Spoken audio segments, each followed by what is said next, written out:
আমরা ফাইনালি পৌঁছে গেলাম ব্যাঙ্গালোরে এবং ব্যাঙ্গালোরে পৌঁছানোর আগে একটি অপরূপ স্টেশনে ট্রেনটি দাঁড়িয়ে ছিল।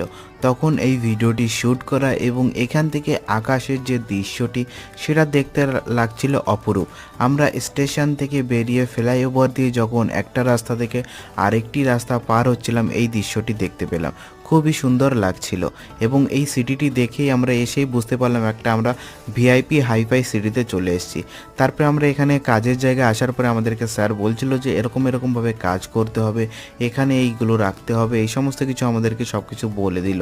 পরের দিন সকালবেলা কাজ চালু হলো এবং এখানে যে কাউন্টার বয়টি এসেছিল সে তার কাউন্টারে সমস্ত ক্লিনিং করছিল মর্নিংয়ে এসেই, এবং আমাদেরকে কি করতে হলো এবং এর নাম হচ্ছে কাঞ্চা। এ থাকে হচ্ছে নেপাল থেকে এসছে এবং এ খুব ভালো ফুটবল খেলে এবং এর সঙ্গে একটু গল্প আলাপ করলাম। এর সঙ্গে